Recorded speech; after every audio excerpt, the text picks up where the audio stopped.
Good morning student. MDS university Ajmer के BA part third political science के paper first के मेरे युवा साथियों, हम लोग कल से एक लेक्चर एंटोनियो ग्रामशी पर ले चुके हैं। आपके सिलेबस में ग्रामशी का राज्य का सिद्धांत है। कल हमने इसकी पृष्ठभूमि देखी थी और आपको बताया था कि ग्रामशी ने मार्क्सवाद का समर्थन तो किया है। ये मूलतः नव मार्क्सवादी विचारक हैं, मैं आपको पहले बता चुका हूँ। उन्होंने मार्क्सवाद का समर्थन या सपोर्ट तो किया है, लेकिन उन्होंने एक अलग बात कही है जो कि अन्य मार्क्सवादी विचारकों से थोड़ा उन्हें अलग करती है। वो ये कि उन्होंने जो क्लासिकल मार्क्सवाद है उसमें कुछ बदलाव या रणनीतिक परिवर्तनों की बात करने की कोशिश की। जैसे 1917 की जो रूस की बोल्शेविक क्रांति है, हम इतिहास की दृष्टि से मान सकते हैं कि वो पहला मार्क्सवादी कदम था जो कि सफल रहा। लेनिन के नेतृत्व में रूस में एक क्रांति होती है और सफल क्रांति होती है, जारशाही खत्म होती है और कम्युनिस्ट पार्टी शासन अपने हाथ पे लेती है और सर्वहारा वर्ग का अधिनायकत्व शुरू होता है। लेनिन उसके नेता बनते हैं। इसे ग्रामशी ने आर्थिक परिस्थितियों पर संकल्प शक्ति की विजय, आप ध्यान से सुनिएगा, आर्थिक शक्तियों पर संकल्प शक्ति की विजय का नाम दिया, बधाइयां दी, शुभकामनाएं दी। लेकिन इसके साथ साथ उन्होंने एक बात इसमें और जोड़ी और वो ये थी कि सोवियत संघ में जिस तरह का सोवियत तो नहीं कहूँगा मैं, रूस में, सोवियत तो बाद में बना वो, रूस में जिस तरह ये क्रांति हुई है वैसा यूरोप के और देशों में भी हो पाए ये आवश्यक नहीं है। उनका कहना यह था कि मार्क्सवाद में कुछ मूलभूत परिवर्तन यूरोप के अलग अलग देशों के हिसाब से अलग अलग करने होंगे, क्योंकि अलग अलग देश का जो आर्थिक वातावरण है वो अलग अलग है। यानी जो पूंजीपति वर्ग है और जो सर्वहारा वर्ग है उनके संबंधों का स्तर अलग अलग है और कोई आवश्यक नहीं है कि वहाँ भी वैसी क्रांति हो पाए जैसे कि रूस में 1917 में हो पाई थी। उन्होंने ये कहा कि जो बुजुर्गों समाज है या जो पूंजीपति तबका है, मार्क्सवादी मानता है कि शासन सब कुछ उनके कंट्रोल में रहता है और वो शासन की जो संस्थाएं हैं उन पर नियंत्रण स्थापित करवाकर मनचाहे फैसले करवाते हैं। ग्रामशी इसमें कुछ और चीज जोड़ते हैं। उनका ये मानना है कि केवल ऐसा करने से बात नहीं बनती है। यदि वो सफल हैं तो उसका कारण ये है कि उन्होंने शासक वर्ग की जो सुप्रीमेसी है, प्राधान्य है, उसको बनाने के लिए आध्यात्मिक और सांस्कृतिक सर्वोच्चता का सिद्धांत लागू किया है, स्पिरिचुअल एंड कल्चरल सुप्रीमेसी। कि यदि सर्वहारा वर्ग उनकी नीतियों को मान रहा है तो केवल इसलिए नहीं कि वो उनसे भयभीत है या वो उनसे डरा हुआ है या वो उनके आर्थिक शोषण के जाल में फंसा हुआ है। वो कहते नहीं, उनके आध्यात्मिक और सांस्कृतिक प्राधान्य को, सुप्रीमेसी को, यह वर्ग स्वीकार भी करता है। अब यह क्रांति तब तक नहीं करेगा जब तक कि इसके मस्तिष्क से यह प्रधानता वाली बात को इरेज ना किया जाए कि ये आपसे कोई अलग नहीं है, आप ही की तरह हैं और ये आपका शोषण कर रहे हैं और इसके खिलाफ आपको खड़ा होना। यूरोप के देशों में ग्रामशी की जो थ्योरी है वो ये कहती है कि वहां ऐसा एनवायरनमेंट नहीं है। ठीक है, शोषण हो रहा है क्योंकि मार्क्स की थ्योरी है कि ये सर्वहारा वर्ग का तो शोषण पूंजीपति तबका शुरू से करता आ रहा है और ये केवल एक क्रांति एकमात्र रामबाण औषधि है जिसके द्वारा इसे खत्म किया जा सकता है। पर ग्रामशी कह रहे हैं कि क्रांति के लिए एक माइंडसेट बनाना, इस वर्ग के परंपरावादी माइंडसेट को चेंज करना आसान काम नहीं है। उसके लिए उन्होंने कहा कि जो प्रभुत्व की संरचनाएं हैं ये देखिए बहुत इंपॉर्टेंट चीज़ है। एंटोनियो ग्रामशी का ये बहुत बड़ा योगदान है कि उन्होंने पूंजीवादी समाज में जो प्रभुत्व करने वाली संस्थाएं हैं, स्ट्रक्चर्स ऑफ डोमिनेशंस कहते हैं अंग्रेजी में इसको, उनको उन्होंने पहचाना है और उनको उन्होंने दो भाग में डिवाइड किया है। पहला, राजनीतिक समाज। इससे उनका आशय है कि राज्य के पास बल प्रयोग की निर्णायक शक्ति है। आपने फर्स्ट ईयर में ईस्टर्न को पढ़ा है, आपने शक्ति पढ़ा है, आपने राज्य के सिद्धांत पढ़े हैं कि आप जानते हैं कि राज्य के पास अपने बल के प्रयोग का संस्थागत अधिकार है। चाहे व्यवस्था लोकतांत्रिक हो या तानाशाही हो या राजतंत्र हो, कोई भी शासन प्रणाली हो, भले सीमित अवधि के लिए सही, निर्वाचन के माध्यम से सही, हम सरकार को शक्ति और बल प्रयोग के अधिकार हस्तांतरित करते हैं। तो ग्रामशी ने एक तो ये पकड़ा है कि सरकारों के जो राजनीतिक समाज है, पॉलिटिकल सोसाइटी है, उसके पास बल प्रयोग का अधिकार है और वो इसका प्रयोग भी करती है।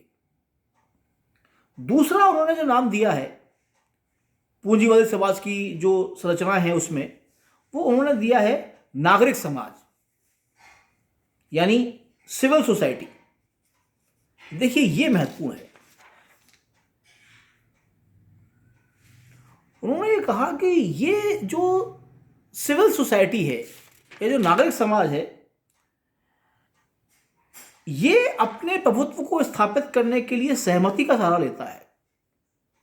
यानी ये समाज में ऐसा एक ढांचा बनाने की कोशिश करते हैं आपकी मनस्थिति को बदलने की, ताकि आप ये मानें कि जो व्यवस्था चल रही है वो आपके हित में है। हाँ, यदि आपको उससे असहमति है तो विरोध के तरीके हैं, आप उन्हें अपनाइए। लोकतांत्रिक प्रणाली है, मत दीजिए, विकल्प है, नई सरकार चुन लीजिए। लेकिन ग्रामशी ने अपने अध्ययन में ये जो संस्थाएं हैं सिविल सोसाइटी, इसको ज़्यादा महत्व दिया है, क्योंकि उनका ये मानना है कि बल प्रयोग तो निर्भर करता है परिस्थितियों पर। देखिए, शासन प्रणाली कोई भी क्यों ना हो, लोकतंत्र हो, अधिनायकवाद हो, संसदीय लोकतंत्र हो, अध्यक्षीय लोकतंत्र हो, मिक्स लोकतंत्र हो, कोई भी शासन का प्रणाली हो, सरकारों के पास कोई उनको शौक नहीं होता जबरन बल प्रयोग करने का। क्योंकि यदि सरकार बल प्रयोग करेगी बगैर किसी कारण के, तो जनता का प्रत्युत्तर भी आपको झेलना पड़ सकता है। और कई बार वो इतने व्यापक हो जाते हैं कि उन्हें फिर कंट्रोल करना बड़ा मुश्किल हो जाता है। ग्रामशी ने अपना खास अध्ययन इस सिविल सोसाइटी का किया है और ये उन्होंने माना है कि इस नागरिक समाज के अंदर परिवार, शिक्षण संस्थाएं, धार्मिक संस्थाएं, ये सारे के सारे व्यवहार के नियमों की आधारशिला रखती हैं। आप आज भी नोट कीजिए कि ग्रामशी की ये बात कितनी सही और सटीक है। आपके आचरण को, आपके व्यवहार को ज़्यादा बेहतर तरीके से कौन कंट्रोल करता है?